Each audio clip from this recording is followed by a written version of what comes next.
Joel Templey, welcome on the show. How you going? I'm great, Owen. Good to be here. Thank you, and thank you for accommodating us at 4 o'clock in the afternoon as well. Yeah, I think that reflects just how I'm doing. I got a lot of time on my hands. Yeah, it's like you want to, when you say like, can we do it at 4? You want to be cool. You're like, oh, let me see if I can move some stuff around. Yeah, I can do it. Honestly, I'm just like, yeah, I can do that. I can do 4 o'clock. Well, it was the easiest yes ever. Yeah, well, we're lucky actually because our tech guy Richie was able to do 4 o'clock. You're able to do 4 o'clock, and of course, me being the ultimate unemployed loser, I was able to do really. You're the ultimate unemployed loser. You're coming at the king. Let's not miss. Okay, hang on. I'm the king. I've bitten off more than I can chew here. I really have. You're not even slouching, man. You gotta come on. Yeah. Now, Joel, you're one of Melbourne's comedians, regular guy on the scene, right? Yeah. How did you get into comedy? Well, that's interesting. I was wondering where you're going to end that sentence. Melbourne's. Oh, here we go. Now we reveal it's the sting operation. Look, here I started in China. Joel, just speak English if you can. Yeah, I'm sorry. This hasn't kicked in yet. I'm just joking. I put the 4 ecstasy pills normally that I put in, and I haven't kicked in yet. Anyway, sorry. So how did you get your first gig? How did you do your first? Okay, so I was in China. In China. That's not a euphemism. I was in China. I was living in China, and I was like directionless and lost. And I tried doing music, I play guitar, and I was like trying to do something. And then I already got the sort of maybe stand-up comedy.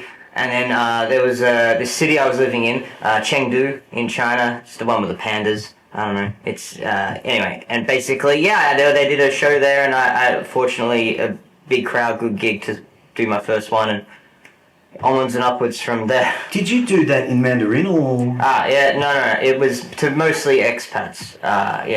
But I was fortunate because the night I asked the guy who runs the comedy nights in that city, he said, I said, can I get on? He's like, yeah, we can, new guy, throw you on, sure. And it happened to be that night that there was this US comedian coming through. His name's Hal Sparks.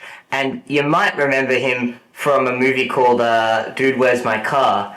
He was the cult leader named Zoltan in Dude, Where's My Car? Wow. And he was doing some sort of self-funded tour of China, and he was filming it all, and so it had been promoted, and it really packed night. So I had a really hot crowd, which was great because I'd rehearsed everything down to the last letter, last syllable, and I'm like up there, and I'm just doing jokes about teaching English in China, and all real low-hanging fruit kind of stuff, like people in Beijing drive like this, but people in Shanghai drive like that. And then it went all right. And then, that was fun. And a couple months later, there was another gig, and a couple months after that, and that's how I started doing it.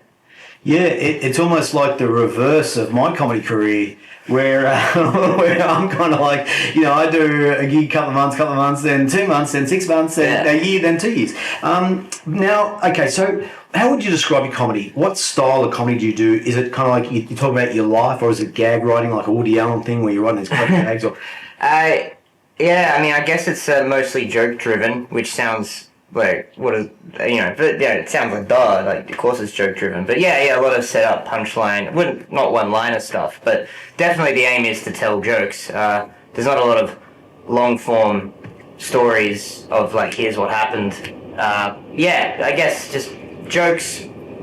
I called my show last year 110% jokes. Okay. For that reason. I was just it's just jokes. I don't know what to tell you. So Joel, if I came, this is a question, and I'm just putting it out there. If I came to see you perform, would I know who Joel is, or would I know more about how intelligent you are and how good a gag writer you are? I mean, do you show any of the Joel the person, Oh yeah, that's me up there. Yeah. There's obviously it's me joking, but it's still me. It's still just, there's not much and scene and I get off stage and I'm really different. It's pretty much just me up there. Yeah, it's funny. I want to make a great point. I have often in my comedy career done gag writing, a lot of gags and everything and kind of things. And and there might be a kernel of truth in it, but pretty much it's a gag. Yeah, that's kernel of truth in it. But there's pretty much it's a gag. Yeah. And I wanted to reinvent myself and actually try and actually talk about really who I, warts and all who I am, show my scars, show who I am. Have you ever considered going down that way where, kind of like, the good, the bad, the ugly, the best, the strongest, the weakest of Joel template comes out? Yeah, I mean, I think I've dabbled in that in terms of, like, people often comment on my, I've done that in terms of looks and stuff like that, like, very self-deprecating, like, yeah, I know I look like Mo from The Simpsons is one that I get a lot. And that kind of thing. But you mean, like, just go digging into the trauma. Well, I mean, look, that's not a suggestion, but I know that in my comedy, sometimes when I go gag, I kind of, especially, if, year after year, I know that I've lost belief in my routine, or I've talked about this on previous shows, I've become a little bit like a cassette tape.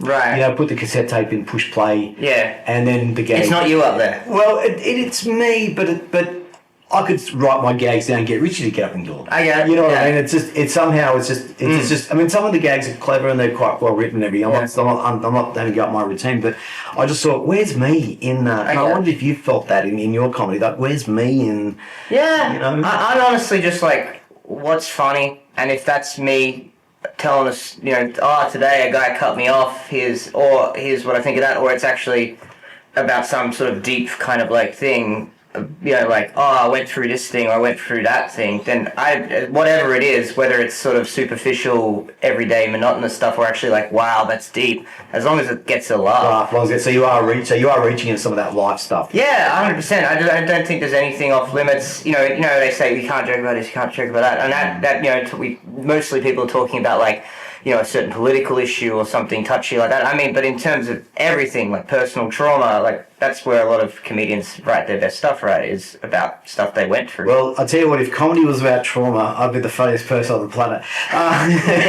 You know what I'm saying? Now, Joel, what? Tell us about some good rooms in Melbourne. What are some good rooms, not some good rooms? Talk us through, kind of like, where do you like to... Well, let's start with the rooms that are good because I run them. Okay. Now, the one that is the talk of the town, ARWIN, would be Comedy in the Cellar. Have you ever been down to Comedy in the Cellar? Comedy in the Cellar? I've heard that that's a really professional room. That's a kind of a pro room? Oh, no. You mean the one in New York? Oh, no. No? I mean, no, the one down in St Kilda by the 7-Eleven. Oh, Cellar Comedy. Yeah. Bottle shop. We just call it Cellars. Cellars, yeah, okay. Yeah, but it trades under Comedy in the Cellar. But the Cellars is what you'll hear the kids on the street call it. Oh, Cellars, okay. Yeah, and that's a lot of fun. That's been going about 2 years now, and that's just...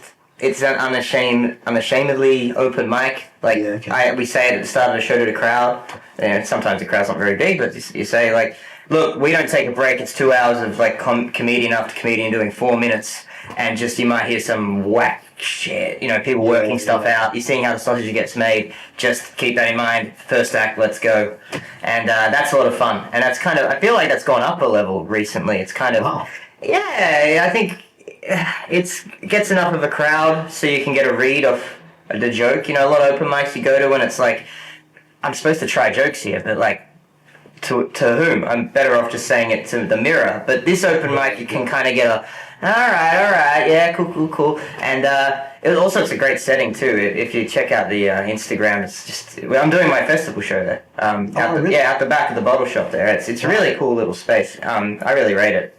But but I run it, so I'm biased. I don't know. I've done a gig there when it was run. I think Dan Brader was looking after it one night. Oh really? He would have been EMC. Yeah, he's done it. And I did a gig there, and it was really funny. I'd come off 2 really good gigs. Yeah. And then I did the Cellar, and it was kind of like I was like doom and doom like that. And don't you love that though? Yeah. Yes. Well, I mean, I'm like, I'm 55. I got a daughter, wife, and everything. I'm not sure if I should be out hitting the town, bombing. Yeah.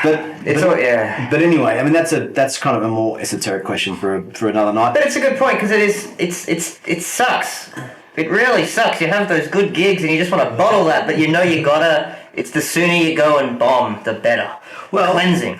You know the interesting thing, and for those of you who have an interest in comedy, is that when you're young and single, or even, let's say even you're young and you got a girlfriend or whatever, or dating or whatever, you can do 4 or 5 nights a week comedy. Yeah. And there's no real problem with that. And then when the stakes get a bit higher, I haven't got a mortgage, but if you've got a mortgage and a job and a wife and a kid, comedy can become quite, can become difficult. Yeah. So. Yeah, but on that, in terms of like when you got a girlfriend, when we came back to Australia, my girlfriend came with me on a tourist visa, and I started hitting the open mics in late 2019 in Melbourne. It was great because it was best of both worlds, because she wanted to go out and check out Melbourne, and so we go out and have a drink. But then, that 3-hour wait to get on a whatever open mic was actually fun. We're having a drink, we're having a laugh. Oh, Melbourne, cool. Oh, I'm doing comedy now. It was actually, thankfully, I had that sort of, 2 birds, 1 stone situation, because that got me through that first 4 months of just hard open mic gigging, which, with a girlfriend can be difficult, but in that situation, like, no, take me to, where are you going? You're going to this bar in St Kilda, take me. Good. It was kind of good. Very good. When I was doing comedy in the early 1990s, I was completely unlovable, half crazy, and stunk of cigarettes really badly, so I never had a partner really, but I did have the youth and vigour to go to all these venues and do all these gigs, you know what I mean? Yes. And that's, I think, and so how old are you, Joel? 37. 37? Yeah. Gee, you kind of look, you could pass in your 20s. Thank you! You could pass. Let's clip that. Gosh, can I get that in writing? Well, good Lord. 37, so... I'm going to fly home after. Thank you, ARWIN. 29. Let's end the show. Yeah, 29, I reckon. So, okay, so what other rooms you're running, Joel? You're running the fellas and... So there's this room in Hawthorne called Nevermind. That's another open mic. It's at Nevermind Bar in Hawthorne corner. What night's Sellers on, by the way? Friday nights, 8:30 p.m. 9:30 during the festival. Okay, and then Nevermind in Hawthorne. It's at 8 p.m. on Thursdays. Really? So you got Thursday, Friday covered? Yeah, I never go to Nevermind though. I never make it. I'm always doing something else. Oh really? But you run it in a way. That's a real. We need 3 hours to unpack that one. But basically, I book it. Oh, okay. I book it. The guy who runs it asked me to help him book it, and I'm like, I'll help you book it, and that also means I get on every week because I just put my name on the lineup. But, yeah, right. But it just it's a long story, that one. But anyway. So what's Nevermind like? When was the last time I went to Nevermind? Well, when I passed by there a few months ago, it was I don't know. I'm always busy. I've got other stuff on, but it's a uni bar. Oh, so much younger crowd. When I did it one time, it was absolutely packed. Like 40 people. I got on stage and it was just 40 21-year-olds in a ketamine hole. It was the producer's laughing for the record. Basically, I say ketamine hole just in case the boomers don't know what K-hole is. Anyway, but they were just like staring at me. I thought, there was one lady sort of just staring at me like that, and she had that look of disdain, which I've become used to over we've both probably got that look. I mean, let's just call it for what it is. A sustained look is a look of love. Yeah. Let's put the positive it's on. probably the look you got when you told your wife you wanted to do a talk show in your living room. Probably the same look. Well, Richie can actually confirm that that's the exact look I did get. Yeah. Yes. Which channel is it going to be on? But then I went, this lady hates me, and she didn't. Usually then it's like that, but no, she just kept looking like, and then she sort of looked. I saw her eyes snap out of the K-hole just for she was like. And I was like, oh wow, you don't hate me, you're not listening. But that's the crowd. When we get a crowd, that's the crowd in a nutshell. So great for the Instagram to get the photos of a full house, but not great for jokes. All right, so what I want to do is I want to dig in a little bit to Joel's best gig or best gigs versus the gap to the worst gigs. You mean, in general? The range. I mean, like when you have a really good gig, are you like, man, I would be one of the funniest people on the planet right now. And then when you have a bad gig, you're like, I kind of half bombed. Like, what is the range? I mean, do you really bomb when you bomb? I mean, have you got comeback lines? Have you got those saver lines? People watching this, have you ever bombed, John? People are just like, everyone's like texting in with their stories. Like, you should have seen, No, okay. The good gig, I'm actually really, I'm my own worst critic, even after a good gig, like where arguably you watch the video, you listen to the recording, and everything's pretty much hitting, but you're still, like, I remember when I played guitar and you knew you'd sort of hit a bum note or something, and then the crowd still, that was awesome, and you're still walking away going, yeah, but I played a C major, I was supposed to play a C major 7 or something, and it just, all night I'll be thinking about, you did really well, but you didn't annihilate. And yeah, it's torture, but I'm like, I will, even after watching a video of a good gig, I'll be like, God damn it. Like, you missed a moment or something. Yeah, that should have been perfection. But the worst gig, it's kind of like that. Now, there have been, look, bottom line is, you never bombed as bad as you thought, and if you're really, serious about it, you'll know that, and you'll listen to the recording and go, oh, I made the guy in the front row like that at that one. Well, what, extrapolate from that, that's everything else, whatever, that you made someone laugh. You probably did.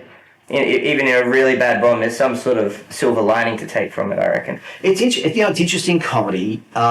Sometimes when you get lots of grins and smiles in the audience, but not necessarily laughter, because they are actually having a good time. Yeah. But as a comic, the boat's taking on water. You're kind of sinking because you think, well, they're not laughing, but they're actually enjoying it and having a good time. I have a bit more confidence now, and I kind of, I know that's what's happening. I've done a few where it's like. There's one on a Club Voltaire on a Sunday. Yeah. Sunday night crowd. They're all, I was joking about it with the guy who runs it, they're all thinking about the next day. They're all thinking, did I leave the oven on? Have the kids done their homework yet? They're all thinking about Monday morning, so they're a little like that. They're having fun. And if they were me, they would also be realising they were just about to get the sack. I'm looking at them going like, oh, you got jobs on a Monday? Oh, bloody freaking room full of ballers. But you realise now that like, oh, you're having fun, but you just... And last year's festival show was an eye-opener because I had that all the time. They were all like, and they're all a bit uptight because they didn't know who I was. They're in the back of a bottle shop because I was doing the show there, and they're like, and so you get used to them. I get it now. The confidence thing, I kind of call it out a little bit more. I'm like, I can tell you're having fun. You just, you make a little joke, like you're being very efficient with your laughter tonight, or that kind of But when you first encounter that smile thing, you just like want to scream, and it's just, what is going on with you guys? Do you ever have the situation where you tell a gag and but one person laughs, but they laugh hard? Yeah. Like, oh yeah. You got to think, hang on, that person understood that gag perfectly, but nobody. Yeah, I know. You want to be like, you were listening, you appreciate it. Thank you so much. It's like, oh my god, but then the majority wins, don't they? Because they all look at him like, what's his deal? What's his crazy person laughing at? So talk us through the gag writing process, or the gag kind of formula. Right. Is it kind of like, formula's a terrible word, by the way. I wish I could retract that word. But the gag writing process where, okay, so someone cuts you off in the traffic. You honk them, and then you drive by and you say, "Were you following me here?" and then you drive past, and you wind down the window and you say, "Mum, can you stop?" Dad. So how do you write? I mean, what is your gag? Is it kind of like, is it nonsense stuff, or is it actually gag writing, or do you put two opposing ideas together? There was a comic who had a gag who said, "I was at a cafe." And I pushed down the coffee plunger, and the cafe across the road blew up. Mixing kind of similar things and kind of finding the middle ground with the overlapping. So what's your gag writing? How do you go about it? Like, give us an idea. My formula. Well, yeah, I hate the word. I know. It's not formula. It's technique. Let's call it what it is. It's a technique. Here's the thing. I wish there was more of a technique to it, because sometimes I think of something, and I don't mean that like things just come to me but you just keep an open mind, and you go, I do a lot of talking to myself in the car. If you drive past me, you'll see me just like, fortunately now everyone assumes I'm just talking to someone on my phone, but I'm just talking to myself, and I'll just be like ranting about something, and I'll be like, that's kind of, I'll make myself kind of go, yeah, and you just make a note in your phone, and then sort of, like extrapolate from that. I don't know, like there's no sort of, I don't sit down with a blank page going like that. I have a list of, is the answer to the question. I don't know if I'm. No, it is. I'm passing. I don't know. But that's basically it. It's not really any. I wish there was more technique, but it was just like a funny. I look at my phone, the notes app, and it's like, oh yeah, what was that about? Like today, I was writing about like I had. Well, and a lot of it's like writing a joke that's a follow-up to something already written. So I had a joke about like, what if Japan won the war and Australia became Japan, like, because just like what would have, I'm thinking, oh yeah, we'd still have the car industry, and so, that kind of see, yeah, what are the positives? The positive, it's kind of like that. That's fun. It's just silly ideas, probably. Because I don't have a lot of free time. Well, if Japan had won the war, we'd all be in tiny little apartments playing video games, never leaving them. Yeah. So that would be. All the ladies would be pixelated. Anyway, that's a game. Yeah. Anyway, but dude, I don't know. That's just it. Sort of. There's not. I don't sit down with a blank piece of paper and go, I got to write something. It's just yeah. Do you know what they say? They say that people who talk to themselves are more intelligent, apparently. But as comedians, we're going to talk to ourselves anyway, because we rehearse, we go through our routines. I had a great gag when I was driving home from I'm doing the comedy school Hard Knock Knocks. Oh yeah. For the 7th time. 7th time. Yeah, 7th time, because it forces me to write. Yeah. And I like going there and writing. So you failed 6 times? No, I can tell you, I've done the... Hello, folks. And what we want to do is we want to give a quick plug out to the Hard Knock Knocks Comedy School. If you want to learn stand-up comedy, go and see Maury Morgan, and we'll flash up a little image here. And Gig Me. Get on Gig Me. And get on Gig Me. Yes. Yeah, get on Gig Me. Anyway, what happened when I did the first time I did Knock Knocks Comedy School, I did a character. And I did it with so much confidence, but it pretty much bombed. Because, to do a character, you've got to do it probably 30, 40 times, to have any sort of success. So, anyway, the second time I did comedy school, I had kind of like an A- kind of gig, pretty good. And then I've had a few kind of B pluses. And then the last time I did it was like a double A plus, like I really did well. And then I'll be performing this Thursday as well at the Limerick Arms, and so and obviously I'm trying to kind of do a different style of routine where I'm whatever. John Braybrook, big shout out to John Braybrook, said stop talking about yourself. It's about the guests. But okay, so what is where do you want to go, Joel, with comedy, and what's the timeline? Yeah. Did my girlfriend send that question in? Got a producer laugh. That's the second time I'm listening for that producer laugh. Okay. Hang on. I've got your girlfriend online here. I've got it on the phone. She wants you to buy a house and a new car and a All right. Well, you should buy plane tickets to a more affordable country. Good news, honey. We're moving to Panama. Yeah. Anyway, I did see actually they sell these amazing mansions in Bali for like $250,000. But anyway, who wants to live there? Yeah, this is a real estate show, guys. Come on. What a Barry Plant sponsor. Come on, guys. Let's stay relatable. I was dying for you to have a sip there. I was wondering what was in that. Before you go, big shout out to Barry Plant. Great real estate. Can I just say, that was like Chekhov's martini. I was like, what is going on? I don't know what's going on. I was looking for some movement. I wasn't even sure. I'm still not sure. I've just, I can't, I've got to drive, so I can't drink too much. Fair. But so what is the timeline? Where do you want to go with comedy? Is it? Yeah, honestly, I still think I'm in that phase where I'm just trying to consistently be funny. Like, I think before we went on air, we talked about that. You mentioned a guy with the 10-year thing, and I'm in year 7-ish. There's a big COVID-shaped hole, but 7 years in. So I feel like I'm still just trying to be consistently good, and like we still have that. There's still a lot of this going on. I want a bit more of this. You know what I mean? So. Let's take care of that first, and then we'll worry about the future, I think. Well, Joel's made a really important point. I think it's worth banking on. Is that when you've got a bit of a radio or TV persona, you kind of up here about 95% of the time. When you've got no persona and you haven't done TV or radio, you've got it's a 50-50. Yeah. Unfortunately, that's just the way it rocks. Yeah. And so people like, I remember seeing, big shout out to Dave Hughes. I saw Dave Hughes do a show at Young and Jackson's in the city when they used to have comedy there. And it was all international students. None of them knew who he was. None of them saw him on radio or TV. And he pretty much bombed. because they didn't know that he's your character. Well, they needed to put his voice into the Google Translate. Yeah, maybe a bit of that as well. I get that too. But what it really teaches us, for those of you who do love comedy or into comedy, is that one night you're the king of the stage, next night you're bombing, next night king of the stage, next night you're bombing, and if you can handle that, and you can do comedy. Am I right? Yes. Yeah, I think it's that, like you said, if you can go and bomb a roller coaster. Yeah, I mean, I think if you're after a bomb going like, oh my god, I'm never going to do this again, then maybe you shouldn't. You should be like, oh, I bombed, listen to recording. Oh, that was kind of funny. I remember doing my first ever open mic in Melbourne in early 2019. I'd come back from China. I was here for a week, and I thought I'll do a couple of open mics. Yeah, I was on 45th out of 50 acts. Didn't even bomb. It's just no one was listening. It's all just other comedians by then. I was kind of like, like this kind of... And I walked away going like, yeah, I bombed, but if you told me you can get up there again right now, I was like, 100%. Like, I knew that straight away. I was like, oh, there's something wrong with me in a good way.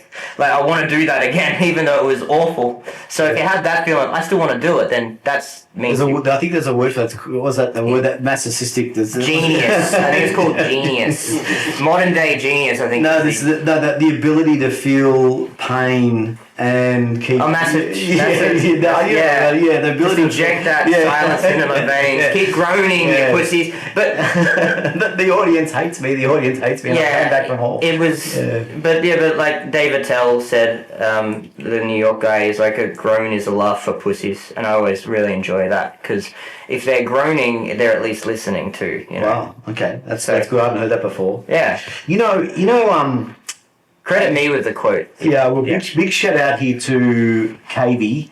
I love KB. Yeah, KB, I did the school, the Hard Knock Knocks Comedy School. KB was the guest alumni who came back. And KB said, you know what? He said, just have fun. Just jump up and have fun. Yeah. And somehow we forget that, that we're meant to actually just have a bit of fun up there. Yeah. Because what happens is that there's this, what interferes with it is ambition, trying to, wanting to look good in front of Aunt Mary, who might have popped in that night, and all this crap, and, I bombed twice, and I wanted to have a good one this night. Like, I'm trying insecurities, whatever. I mean, how are you with insecurities? Do you get insecure, or you don't get... Not anymore. Yeah. And in terms of, like, family rocking up, firstly, don't invite your family to a gig. Secondly, the good news is your family isn't even listening to what you're saying. They're just so proud and that you're so brave for getting on stage. I remember my parents first seeing me on stage, and I went, what'd you think? They're like, that was great. And I go, what was your favourite joke? And they're like, what? They didn't listen to a damn thing I said. They were just like, there's Joel on stage, not falling over. They were just glad I didn't drop the microphone or something. Anyway, but no insecurities, because probably initially, but now I feel almost, I like... I don't feel insecure about any insecurity. What would I be insecure about? Like, I'm just joking around up there. Sometimes, look, I tell you, when you get the tie around the waist, and you're in your middle age, and you're getting up there with all the kids, you know what I mean? Kind of insecurities do definitely come into play. But I will say this. I remember years ago when they had SP Comedy in the Gershon Room. Right. It was run by Trevor Hoare. It was one of Melbourne's. They used to call it like a comedy cathedral. I think they're called sex workers now, but 3 laughs. Thank you. It was a comedy cathedral, and I remember that. I remember this was interesting for me, because I'll tell you a couple of things. I went on stage. I had like one of the strongest gigs I've ever had. It was one of the top gigs. Then I walked around the audience, and people couldn't connect that I was the guy who was just up there, because were you doing a character? No, it was just me. But that's when you talk about that audience that you performed in front of the 20-year-olds. Are they here or not here? Yeah. That transient sense of comedy where you can tap someone on the shoulder and they might look at you familiar, but they can't make the connection that you were behind up there having this killer gig. They almost can't see you or can't recognise. Other comics, of course, could, because they know you. The other thing I remember is that you'd have a killer gig, you'd have a great gig, like one of the best gigs ever, and then you'd go back to your one-bedroom apartment and you'd kind of like rock back and forth in the dark, and none of it was remembered. The melancholy. Yeah, like none of it was, like no one was recording it. Oh, yeah. No one, you know what I mean? No one, it was just this moment in time that it's almost like... You know, I mean, it's heartbreaking, really. It's funny about the filming thing, because I know it wasn't your main point. You were talking more about just the general, it's, what's the word, ephemeral? It just happens in the moment. It happens and then you can't bottle it. You can't bottle it. But I remember nowadays when because we film everything, it's like, and I went to a gig and I did pretty well, had the camera ready, swear I pressed record, and it went pretty well. It was a solid enough gig, I would have got the clips out of it and all that. And I came back to the camera, didn't record, and I remember thinking afterwards, I was angry that I was angry about not hitting record, because I'm like, you had a pretty fun gig there. The next time I went to that gig, people who'd been at that gig were like, oh, hey, it's the guy. They remembered one of my jokes. It's the guy, hey, man. And I'm like, oh, everyone had a great time. I had an effect on these people in a good way. But I'm like, oh, I can't put up an Instagram clip that'll get like maybe a few hundred views. And I was like, that's stupid.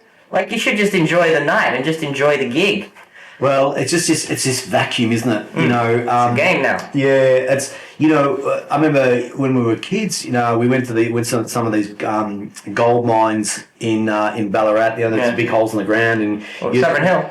Oh no, not Sovereign Hill, because that's more kind of touristy, but around some of the kind of like just some of the holes that used to be around. Right. And you'd throw a rock in, and there'd be no sound of it. Right. You know, and sometimes comedy's like that, year after year after year. You know, you're throwing the stones in. Yeah. And there's no one rings and goes, I think you're ready. Yeah, there's no comedy ombudsman, there's no promotion or relegation. You often think that, you know, it just comes off as bitterness, but you sort of look at everything and you go, man, if only there was someone who's going around with a clipboard standing at the back doing that. But then when you're on stage and they'd be looking at you with a clipboard, you're like, no. But when it's other people on stage, you're like, I'd love it if they could there were, you know, 3 stern-looking government officials at the back just taking notes and saying, you can't do this gig anymore, you got to go back to that gig now, you know. So it works both ways, you're saying. Well, I'm saying I'm a hypocrite, because then when I get up on stage and it doesn't go quite well, I'm like, well, it's subjective. The lighting was terrible and the MC didn't warm up. You know, but it'd be nice if there was a cue, you know, like it's Joel's turn to do radio. You know, we've seen everyone. Now Joel's been doing comedy for however many. He's funny. It's his turn, you know, but there is no cue. It's all like throwing stones in the well. Now, what is the dream for Joel? Is it radio, TV, film, acting? Oh, I don't want to. You just want to be a working comic? I just want to do. I mean, I want to do stand-up comedy, and I mean, I may do some sketches, but mostly it's the stand-up comedy, which is tough in Australia because it's not a huge market, and we don't have really. Like, you know, in England, I got a mate who I was chatting to the other night. He's based in London, and I got a gig in Birmingham, or like an hour away, and then a couple hours north, Manchester. Here we've got Melbourne, and the next, you got to go to Sydney. Canberra, maybe, yeah. Maybe, but there's no, like, you don't go to, the next biggest city near here is Geelong. And, you know what I mean? It's just, it's not the best. I think a lot of comics who've flew the coop, their first bit of advice would be get out of Australia if you want to. Yeah. To the moon. So it's, but that is what I want to do. Get on it, like places like the Comics Lounge and the country gigs, footy club gigs. I think that's more up my alley. I don't think I'm ever going to be like, the darling of the Melbourne Comedy Festival. Maybe if I dye this blue or something like that. Do some Ancestry.com and maybe I'll find some Navajo in there and I can. No, I don't know. Is that then we lose the? I was dozing off there. Come on, man! No, I was. Don't pull the rug out from under me when I'm getting political. I'm finally making some heavy points, and you're like, yeah, whatever. No, I was just mesmerised. It might have been the cocktail. My point.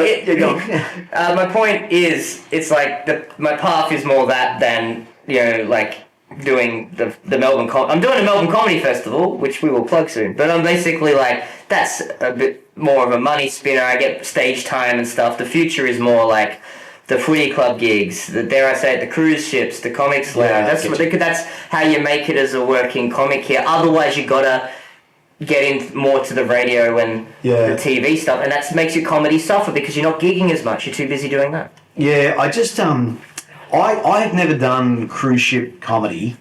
But I always kind of imagine it kind of like... It doesn't sound great. Well, no, you're standing there with the microphone and the ship's rocking back and forward, and you're telling gags. Like, I mean, is that how it works? So they actually do it when they're in port. I mean, I don't know. I don't know. Maybe there's some sort of gyroscopic mechanism. If it's a bit that way, it goes that way. I don't know. You have to ask. An Irishman and Englishman walked into a bar. You need a bucket next to the stage. Anyway, and then I got off the bus. But Anyway. I don't know. Like, I think a lot of people roll their eyes at the cruise ship kind of stuff because they're like, it has to be clean and you have to be a certain. And you have to have a G rating. G rating. For one show to do in front of the kids, you have to have the kind of. Yeah, so it's a little bit of that, but it does seem like it would pay the money. I wouldn't, of course. The money.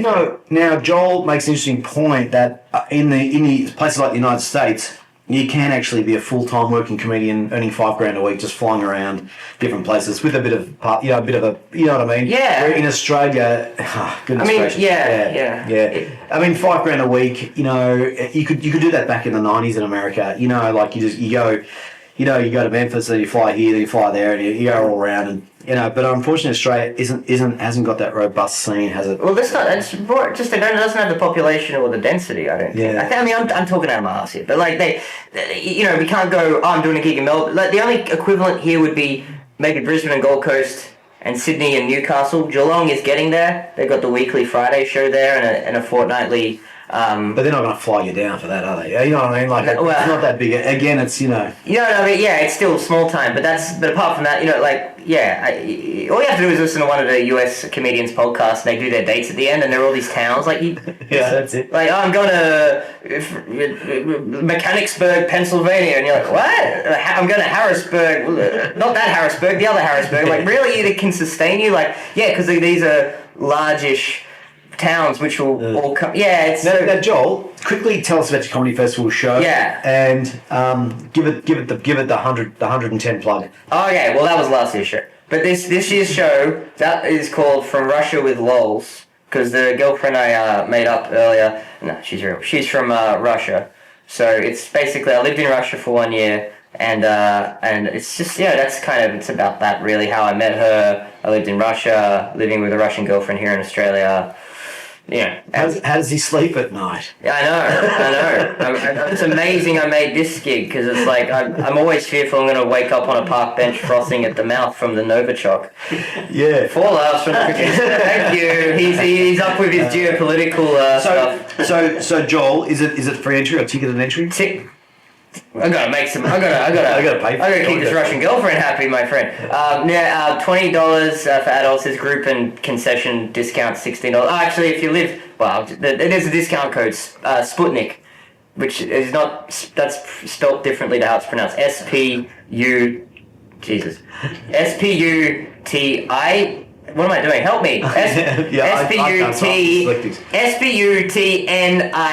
You get 15% off Sputnik, like the Russian satellite. Anyway, St Kilda Cellars Bar, 45 Fitzroy Street. St Kilda starts Wednesday and goes until the end of the festival. Oh, so it's 4 weeks. It's a good 3.5, 4 weeks. Yeah, like 20 shows, no Mondays. I might add a Monday. I don't know. We'll see what happens. But all through. Do you have any guests any guests come on the show? No, just me doing it. And is there other shows on at the Cellars like after? Actually, that's good because we got Mark O'Keefe, this Irish comedian. He's doing sort of an Irish themed thing. It's actually the show before mine at 7. So if you come for that, it's called The Full Irish. So 7 p.m. for his show at St Kilda Cellars, and then my show's at 8 most nights of the festival. And then of course we have the regular Friday gig, Comedy in the Cellar, at 9:30 during the festival too. So it's kind of happening. I think next year we'll make it into more of an official hub. Like I'll put the call out. We'll do like more shows there. This is sort of we'll have 3 shows there. And I mean, the good thing about Comedy Festival is you get to bankrupt yourself every year. Yeah. So if someone says they're doing the festival and you go, ooh la la, that just means they got $500 in their bank account. Well, they did have $500 in their bank account. That's all that means. Anyway, you've been listening to the ARWIN KRAZE show. We've had Joel Templey on the show. Thank you for having me. That was a lot of fun. Yeah. And we'll have you on again, of course, down the track because we want to hear all about how the Comedy Festival show. After the festival. Yeah, after we'll have you back. This has been the ARWIN KRAZE show. Good night, everyone.